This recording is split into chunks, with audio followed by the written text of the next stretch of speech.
Hello there, and today I'm going to be taking a look at the Figma Persona 5 the Animation Fox or Yusuke Katagawa. Overall, this figure looks really good, and he's fantastic. The articulation is not the greatest, but there's also some fantastic articulation there. The arms aren't that good, but the body is, and the legs are quite good. The painting's really nice, the sculpting's really nice. It looks just like Yusuke Katagawa from the game and the animation. And so far, I'm really happy with it. So the sculpting on this figure is fantastic. If you take a look here, we've got a really nicely painted head. It looks like Yusuke. It looks kind of... Sorry about that. Looks kind of a blank expression. It looks kind of plain on the camera, but my phone camera isn't the best. I'm trying to get a better camera soon. But it looks really good. It looks like the character. He's a bit pale, which is also partially to do with my lighting. I am trying to get better lighting soon. Whoops. The painting's really nice. He's got these nice gold details there. This white is painted on. It has kind of rubbed off a bit in some places, but he's got a nice silver buckle. Some nice stripes here. The hands are, I believe, cast in blue. They're all blue all around, so I assume they are. I have got him on the stand. That's just so he stays up.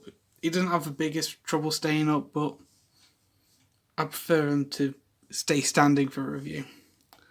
Got more gold painted here. This collar does kind of get in the way of the head articulation. On the tail, nicely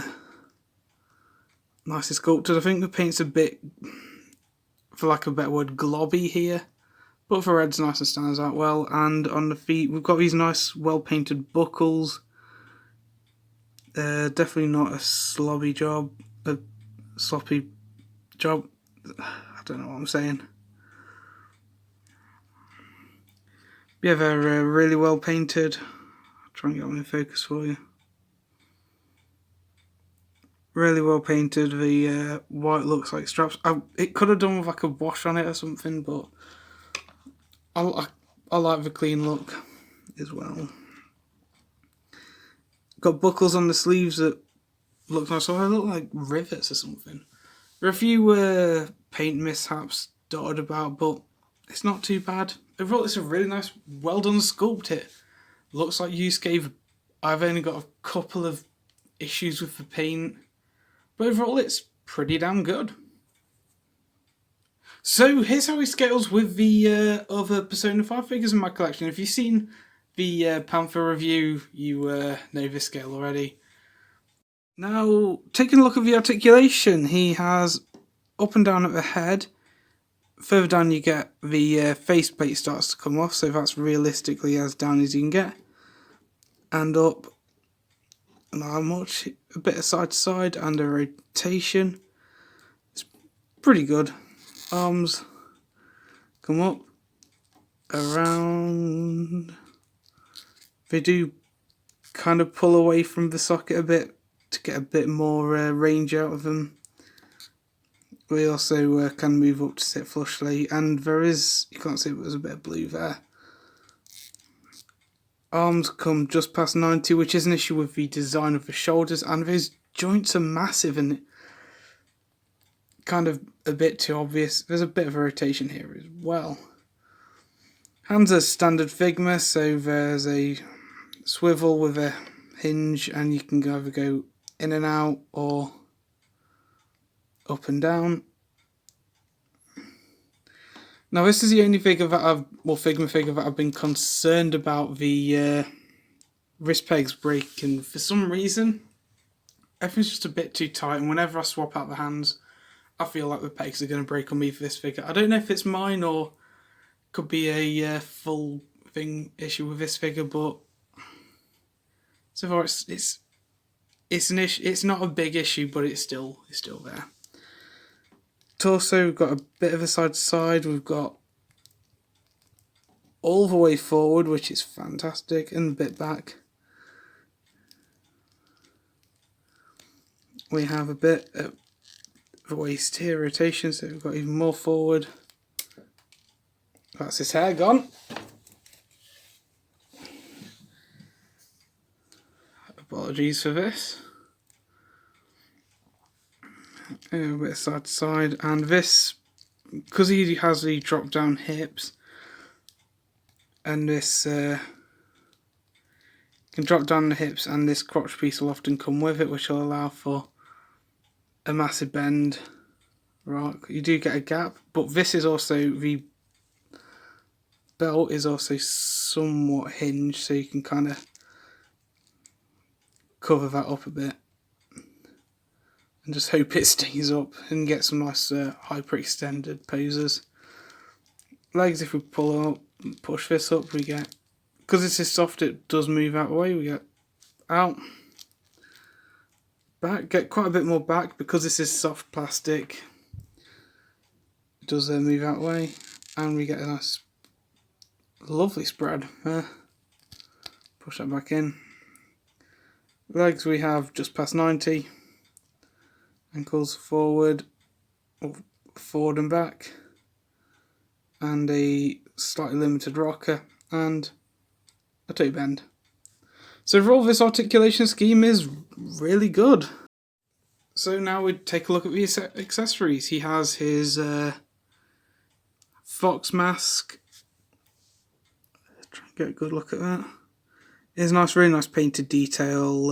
It does obscure a lot of the face. So if you like the face sculpt and you want them to come through, then the mask isn't really for you. He comes with his spare wrist peg, his rack of hands, which we have 2 open hands here, a sort of pointing, which is also, these are also sort of gun holding hands and more expressive hands. I do like the pointingness, are really good for poses. We have 2 holding hands, we have a shooting hand, and this holding, so these are the 2 holding hands. This one's slightly larger and it's got some paint rubbed off on it because it's for his next accessory, which is on the floor, is his katana. Or, sorry, it's not broken. That hand basically holds onto the sheath. We have the end here if you don't want anything in it. We have this if you want him pose drawing the katana, or sheathing it if you want to kind of do one of those anime poses where they sheath the katana and then everything behind him falls over. Could do that. And then we have the katana itself. It's really well painted. Try and get close in on that. I don't feel like this thing's going to break if I'm just using it normally. Sorry, this focus is terrible.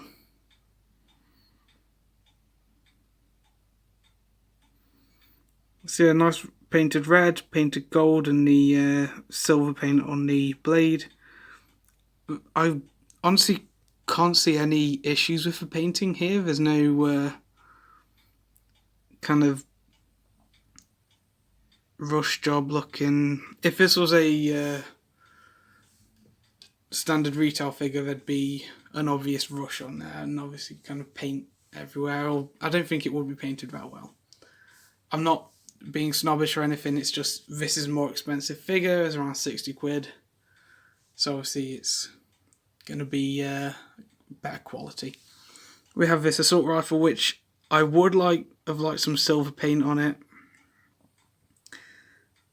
We have it there.